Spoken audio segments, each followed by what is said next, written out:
음, 오늘은 초심자분들 반드시 콜드 월렛에 옮겨야 된다. 요 주제로, 어, 영상을 찍겠습니다. 이제 관련해서 이제 부동산으로 썰을 풀면서 이제 세금이 존나게 이제 많아진다. 그래서 이제 세금이 많아지면 각종 그 시기 질투심에 쩌든, 우리 종태 같은 애들이, 들고 일어난다. 그래서 이제 이렇게 거래소에 있는, 업비트나 빗썸에 있는 비트코인을 하루빨리 콜드 월렛으로 논 KYC화 해서 옮겨라. 그래서 이제 해킹도 안 당하고 자기만의 이제 니모니고로 지켜라. 그 주제를 한번 찍어보겠습니다. 일단은 반드시 얼리셔야 돼요. 얼리셔야 되고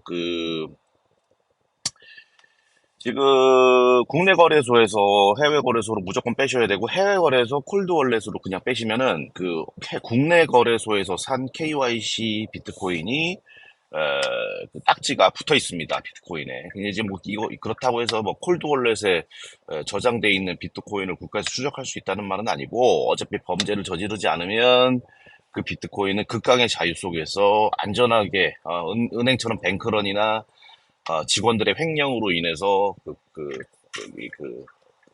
범죄 행위로부터 매우 안전한 그런 비트코인으로 나만의 은행이 되는 겁니다. 자, 근데 이제 말씀드렸다시피 라이트닝 네트워크를 한번 거쳐야 됩니다. 이거는 이제 한번 계속 구체적으로 얘기를 하면서 궁금하신 분들이 있으면 알려주시고, 이 라이트닝 네트워크는 이제 검색해 보시면 다 나와요. 스트라이크나 사토시, 월렛 오브 사토시 이런 것들로 하시면 그 개인 정보를 등록하지 않고 최소한의 개인 정보, 그 개인 정보도 구라여도 돼요. 그 구라로 등록한 개인정보로 한번 왔다 갔다 하시면, 이제 아니면 해외 거래소에서 라이트닝 네트워크를 거친다든지, 콜드 월렛으로 이미 보낸 거를 갖다가 라이트닝으로 왔다 갔다 하면서 논 KYC로 바꾸든지 하면은 이제 라이트닝 네트워크 하나의 세탁기가 되는 겁니다. KYC가 다 떨어져 나가요, 그 물에. 이제 라이트닝 네트워크는 개념상으로는 이제 여러, 수많은 비트코인이 있고, 여러 사람들의 비트코인이 있습니다. 흑형의 비트코인, 오태민이가 단타 치다가 잃어버린 비트코인, 그리고 한국인들이 비탈릭이 싼 똥 퍼먹으면 그 똥 딱 돈 받고 비탈릭이 똥값으로 팔아먹고 비트코인으로 바꾼 비트코인, 그리고 지금 오태민 주변에 세 마리 바퀴벌레가 시니어리지 빨아서 팔고 비트코인으로 바꿔먹는 그 비트코인, 여러 가지 비트코인이 다 섞여져 있는데 사토시들이 그런 사토시들을 먼저 빠르게 주는 거야. 내가 비트코인을 보내면 달라 이러면 이제 다른 사람들의 각종 사연이 담긴 시기를 가리지 않고 쌓여있는 사토시들을 먼저 보내줍니다. 그래서 엄청 빨리 보내줘요. 이제 그러면서 내가 보낸 비트코인과 다시 받으면 내가 보낸 비트코인을 그대로 돌려주는 게 아니고 그렇게 사연 많은 비트코인들이 나한테 들어옵니다. 그러면은 결국에는 수많은 역사를 가진 사토시들이 그냥 내 이름표가 떼진 사토시들이 그 금액만큼 딱 들어와 있는 겁니다. 그렇게 해서 딱 세팅을 준비를 해놓고 이제 상승장을 이제 넉넉히 우리 지켜보시면 되는 겁니다. 가격이 얼마 갑니까? 10억 갑니까? 50억 갑니까? 100억 갑니까? 계속 물어봐요. 막 숙제 설명을 해도 막 아토믹님한테 가서 물어보고 저 신박한 신박사님한테 가서 여쭤보고 일본 비트코인님한테 가서 물어봐요. 오태민 같은 사기꾼이 가격이 겁나게 올라간다는데 이번 상승장은 철이 형이 얘기하는데 백돼지가 얘기하는데 어, 지난번 상승률하고 대비해서 떨어지는 거 아니냐 막 계속 물어봅니다. 주변에 전문가분들한테 또 네임드 분들한테 여쭤봐요. 내 말들을 싹 무시하고. 여러 가지 공식 알려줬습니다. 비트코인 0일이 되라. 비트코인 빼고 다 사기다. 비트코인만 해라. 그리고 이제 가족 말고는 아무도 믿지 마라. 그리고 세 번째가 수요 공급 무한대. 수요가 폭발하고 공급이 제로가 되면은 가격은 무한대가 된다. 계속 또 몇 벅칩 하면서 갖고 나오십니다. 또 그래요. 몇 벅칩 또 사람이 만들어내는 그냥 법칙일 뿐이에요. 희소성이 완벽하게 보장돼서 수요가 폭발할 때 그렇게 해서 공급이 제로가 되는 자산은 이때까지 인류 역사상 단 한 번도 없었다고. 근데 이제 수요가 거의 바닥입니다. 임박한 거라고. 그러니까 이제 그런 것만 생각을 해야지. 그걸 딱 보면서 이제 우리는 최초로 수요가 너무너무 폭발하는데 공급이 제로가 되면서 가격이 엄청나게 올라가는 거를 목격자가 되는 거고, 그 역사의 산 증인이 되는 겁니다. 그리고 비트코인만 갖고 있는 사람들은 상승장의 주인공이 되는 거예요. 0.1개를 갖고 있든 0.01개를 갖고 있든 한 개가 있든 그 현상금으로 갖고 있는 0.01 비트코인도 결국에는 그 세 마리의 바퀴벌레 칼을 겨누는 그 비트코인마저도 가치가 다 폭발적으로 올라간다고. 그러면은 이제 각자 다 주인공이 되는 겁니다. 자, 그런 증인이 되는 거니까, 제가 말씀드렸듯이 콜드 월렛으로 반드시 열려야 돼. 이게 왜냐면은, 자, 이때까지 코인판을 보면 다 이제 다주택자들이 자기의 어떤 세금의 고통, 증여 상속을 위해서 비트코인 네트워크로 조금만 이제 들어오십니다. 그리고 이제 코인판에 이제 계시는 분들은 저 분홍색 재근이처럼 아무것도 모르고 코인판, 들어온 지 1, 2년밖에 안 된 분들도 계시다고. 그 와중에 제대로 공부를 해갖고 비트코인만 다행히 이제 하신 분들 대부분이겠죠. 제 주변에는. 뭐, 재근이 같은 애들도 있고, 저기. 한데, 세금이 되게 무섭습니다. 나중에 이제 그 몇몇 분들은 말해요. 100억 가면 소원이 없겠어요, 형님. 그 절반 세금 뜯어가도 됩니다. 이렇게 얘기하는데, 아무것도 모르고 하는 소리입니다. 이 변동성의 극한인 비트코인을 그렇게 어렵사리 지켜서, 종태 같은 애들은 모빙 몰빵 치면서도 그거 유혹에 한치의 흔들림도 없이, 지키고 지켜서 50%의 세금을 뜯어갑니다. 뜯어가는 것도 너무 빡치는데, 그 50%의 세금으로, 뻘짓을 존나게 해요. 여기저기 세금을 막 뿌리고, 살포를 합니다. 25만 원 뿌리고, 100만 원 뿌리고, 심지어는 도박으로 생긴 부채, 각종 부채들을 탕감을 해줍니다. 지들 마음대로. 우리가 허락해주지도 않았는데, 정부에서. 자, 음. 근데, 결국엔 이 세금 문제 때문에 나중에 너무 혈압을 받게 됩니다. 근데 이제 부동산 때문에, 나중에 이제 어떻게 전개가 될 거냐. 세금이 엄청나게 높아질 겁니다.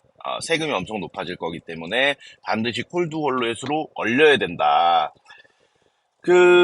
지금은 이제 상승장 초입입니다. 부동산도. 그래서 이제 지금 유동성이 풀리고 있어요. 우리나라 부동산은, M2, 즉, 한국은행에서 매달 발표합니다. 그게 수치가 6% 이상을 넘어가면 아파트 값이 무지무지하게 올라가요. 특히 서울 수도권에 공급이 부족한데 수요가 폭발하는 서울 중심으로 해서 무지무지하게 올라갑니다. 그래서 이제 지금 압구정 신고가 갱신하고 이제 강남의 신축은 무려 50평인데 70억, 80억 이래요. 강남이 움직이면 여기는 이제 순환 펌핑이 있어요. 거주하는 집이다 보니까 주변지로 파급 효과가 전개가 됩니다. 이제 곧 있으면은 반포, 뭐 서초 뭐 이런 쪽으로 그 다음에 이제 고덕까지 구리까지 해서 쫙 이제 파급 효과가 이제 퍼져 나가는데 그렇게 되면 집값이 막 올라가면은 이제 윤석열 대통령 다음에 이제 이재명이 될 확률이 높습니다. 전 당연히 뭐 보수지만 이재명이 될 확률이 높아요. 왜냐면 이제 지금 의료 시스템이 망가졌고 여러분들이 아시다시피 안 아프시면 모를 겁니다. 지금 병원이 어떤 필수 의료 이쪽에서 얼마나 많이 망가졌는지 지금 의사들이 얼마나 없는지 지금 병실은 남아도는데 의사가 없어요. 그래서 웃돈을 줘도 입원을 못 합니다. 그래서 정상적으로 수술을 끝나고 마쳐도 갑자기 부작용이 생겨서 다시 입원하고 싶어도 의사가 없어서 그 환자가 치료를 못 받아서 죽어나 가는 경우가 부지기수로 발생을 하고 있습니다. 진보 보수를 떠나서 지금 의료 붕괴가 심각해요.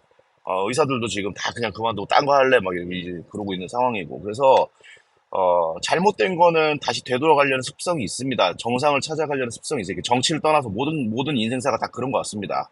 세 마리 바퀴벌레가 뒤에서 낄낄거리면서 등에 빨대 꽂고 되게 지금도 보면은 마음 아픈 모비게 몰빵 치고 매일매일 행복해하는 그 어르신들 등에 빨대를 꽂고 시뉴리지를 빨아가는 인간들도 바퀴벌레들도 결국에는 짓이겨지듯이 요 의료 붕괴도 결국에는 사람들이 어쩔 수 없습니다. 사람들을 살려야 되기 때문에 의료 재건을 약속하는 쪽에 표를 줄 것이고 의사들도 지금 보수 텃밭인데 다 돌아섰어요. 민주당을 지지한다는 게 아니라 보수를 안 찍습니다. 그래서 아마 27년에는 민주당이 될 가능성이 상당히 높습니다. 자, 근데 이제 부동산이 지금 유동성이 올라가면서 이제 상승장이 이제 시작됩니다. 그리고 이제 김기현이하고 최상욱이 이광수 이런 애들은 계속 욕 처먹는 거고. 그리고 이제 그 와중에서 부동산 값이 올라가면은 이제 25년까지 계속 이제 본격적인 상승장이 시작될 거라고. 그러면 각종, 재건축, 재개발이 난리가 날 겁니다. 서울, 그리고 중심권만. 그러면서 이제 올라가는데, 그것도, 양극화야, 서울도. 어떤 지역은 재건축하면 조합원 분담금이 2억에서 막 5억으로 더블로 올라가는 데도 있기 때문에, 스탑되는 경우도 부지기 있습니다. 지금 건축비가 매우 매우 올라갔어요. 그래서 지방은 말할 것도 없고, 서울 내에서도 양극화가 심하게 나뉠 거라고. 그럼 이제 좋은 지역은 무지무지하게 또 이제 가격이 올라가고 그에 따라서 파급 효과에 따라서 미미하게 올라가더라도 서울 중심에서 떨어진 지역도 다 아파트 가격이 올라갈 겁니다. 자, 다주택자들 26년에 매물이 많이 나올 겁니다. 왜냐하면 저같이 18년 913 대책 때 8년 임대로 묶어둔 주택이 많아요. 그래서 이제 그런 분들은 현명하게 비트코인을 그때까지 다 깨달을 거라고. 왜냐하면 그때는 비트코인이 막 정신없이 올라가고 있으니까. 그리고 하락을, 염려를 하더라도 비트코인에 들어와야 돼. 왜냐하면 27년, 28년에 이제 이재명 시대가 시작이 되거든. 그래서 이제, 다주택자인 사람들은 아마 그때 주택을 다 던질 거고, 그래서 이제 그걸 비트코인으로 저처럼 비트코인을 이해한 사람 순으로, 갖고 있던 부동산이 비트코인으로 치환이 될 겁니다. 자, 그러면은 28년부터 남아있는 다주택자들, 안 팔고 고집 피우는 북카페에서 투자왕, 폴 크루그먼 이런 영감탱이들 말 듣고 비트코인은 쓰레기다 이러면서 부동산, 판교가 뜹니다 이러면 우르르 또 이제 갈려서 먼지 느끼면서 거기 갭 투자하고, 원자력 발전소, 비트코인 때문에 원자력 발전소가 막 한두 개씩 다 이제 건설이 되면은, 원자력 발전소 주변에 갭 투자해라 이러면 우르르 갑니다. 그런 이제 사람들이 부동산 카페에 또 지금 200만 명인데 한 100만 명 정도 남아 있을 거라고. 이제 그런 사람들이 계속 이제 부동산 투자를 하고 있으면은 이재명이가 이제 싹 가두리를 칩니다. 취득세, 이제 그 취등록세는 아마 국회가 민주당이기 때문에 계속 이제 낮아지진 않을 거고, 양도세를 아마 엄청나게 더 높일 거라고. 그리고 이제 보유세, 공시지가율을 더 올릴 겁니다. 그러면은 이제, 재산세랑 종부세가 엄청나게 올라갈 거예요. 그리고 양도세가 매우 높기 때문에, 요렇게 해서 이제 가두리가 쳐집니다. 그러면은 더 빠져나갈 수가 없어. 그러면은 어쩔 수 없이 세금 때문에 고통받는 사람 다 던져야 되는데 이제 그러면서 중간 지점이 없어지고 1주택마저 무주택이 되는 상황이 발생할 수도 있습니다. 왜냐하면 이제 그 강남 고가주택 할머니 할아버지들은 주택을 던져야지 세금 때문에 너무 힘들어서 지방으로 이제 가는 거고 돈 많은 사람들이 그걸 또 줍줍 해가는 거죠.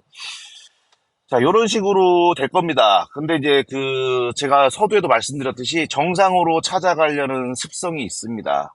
우리 하늘이 내린 천재, 사토시 나카모토 때문에, 비트코인 네트워크로 요런 것들 때문에 고통받으면서 들어올 거라고. 자, 직접세 올리면, 부자들, 눈치 깐 순서대로 비트코인 네트워크가 들어옵니다. 간접세 올리잖아요. 가난한 사람들, 뭐 공부 안 하는, 뭐 무식한 종태 같은 인간들도 있지만, 저처럼 열심히 재테크를 하려고 하는 사람들이 있다고. 그러면 이제 부동산이 아니라, 비트코인은 무지무지하게 좋은 거구나, 이러면서 공부를 하고 들어와요. 그리고 이제 간접세를 늘리면, 부가가치세나 이런 걸 늘리면은, 라이트닝 네트워크가 활성화 될 수밖에 없어. 그러면은, 라이트닝 네트워크 활성화되고, 비트코인 네트워크로 수많은 사람들이 들어오면 이제 세금 뜯을 곳이 없습니다. 혹자는, 잠시 물 한 잔 좀 마시겠습니다. 혹자는 세금을 그렇게 못 뜯어가면 어떻게 하나요? 이렇게 이제 물어봐요. 비트코인 때문에 세금 징수할 곳이 없어지면 어떻게 하나요? 이제 여쭤보시는데 그건 우리들이 고민할 문제가 아닙니다. 정부가 고민해야 될 문제예요. 세금을 징수할 곳이 사라지면은 국가는 알아서 그렇게 포퓰리즘 남발하고 그런 짓거리를 못 합니다. 함부로 이재명이 문재인처럼 다주택자들 세금 뜯어갖고, 뭐, 가난한 사람들한테 나눠준다면서 이렇게 개짓거리를 못 한다고. 그러면 이제 비트코인 네트워크 다 들어오니까 직접세 올리면 부자들 다 들어오고, 간접세 올리면 라이트닝 네트워크 활성화되면서 지들끼리 거래하고, 비트코인 다 저장하고 이러기 때문에 지금 양도세도 없어요, 비트코인은. 그러면서 이제 다 눈치채고 이제 들어올 거라고. 그러면 세금 뜯을 곳이 없어집니다. 그 와중에 ETF, 뭐, 미국 주식, 국장, 알트, 쓰레기 알트 같은 국장, 이런 데서 다 세금, 진성준이 같은 애들이 선동해갖고 이제 세금 올리자고 해서, 계작살 날 때까지는 뭐 세금을 많이 뜯어갈 겁니다, 이제. 근데 비트코인 네트워크에 들어와서 안전하게 탁 또아리 틀고 가부좌 틀고 있는 우리들은 그냥 지켜보면 됩니다. 그 사슴눈 뜨고, 종태 같은 애들이 막 죽여라, 죽여라 하면은, 나 비트코인 없는데 이러면서 사슴눈 뜨면서 착한 척하고 서 있으면 됩니다. 아무것도 모르는 사람처럼, 비트코인의 빗자도 모르는 사람처럼 서 있으면 돼.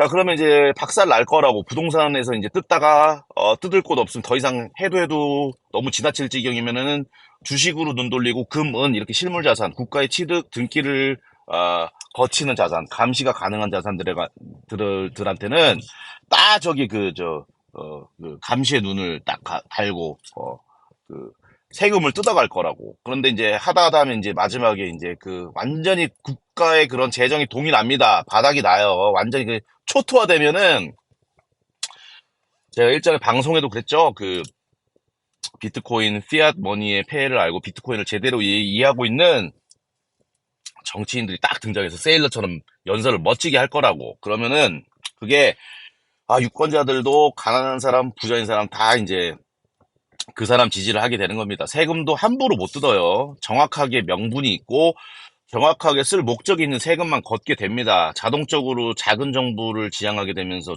조직 구조가 축소되고 공무원들도 어쩔 수 없이 혁신할 수밖에 없습니다.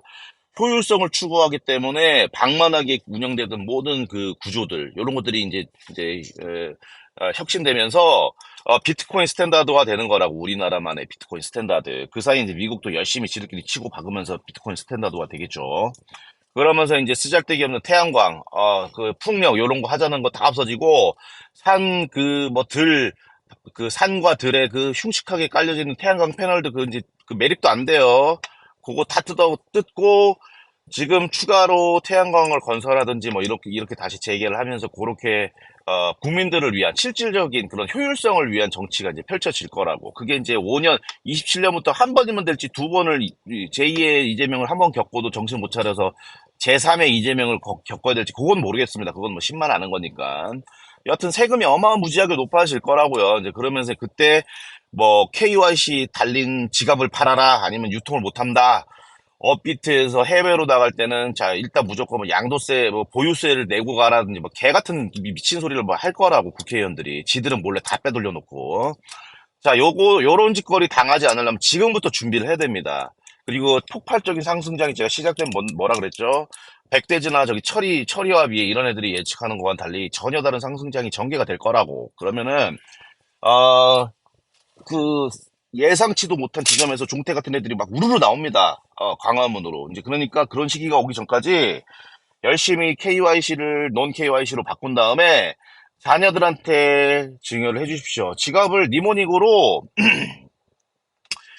자, 니모닉 24개 단어 패스프레이즈로 구성하죠. 그거를 갖다가, 우리 카페 곰돌스님이 조언해 주셨던 것처럼 13자리, 10자리 이상으로 하면은, 니모닉을 탈취당해도 패스프레이즈 알아내느라고 100만 년 시간이 걸립니다. 그래서 이제 니모닉을 달달 외우고, 패스프레이즈를 길게 설정을 해요. 이제 그 다음에, 자녀들용으로는 요렇게 해서, 1번, 2번 이렇게 하다든지, 요런 식으로 자기만의 그 가족들만의 암기 방식을 택하라고. 니모닉은 같은 걸 아들, 딸, 와이프, 나 이렇게 딱 동일한 걸로 외우고, 그 다음에 이제 패스프레이즈는 저렇게 해서 세 종류로 나누고, 만약에 이제 내가 아빠다. 그래서 이제 내가 비상금을 좀 필요로 한다 그러면 저 끝에 3을 붙여서 빼돌리든지 뭐 그런 건 알아서 하시고. 자, 요렇게 해서 니모닉으로 딱 설정해 놓은 다음에 세팅을 하자. 요런 게 이제 저기 첫 번째 그 내용이었습니다. 일단 또 시간 내면 또 계속 찍을게요. 감사합니다.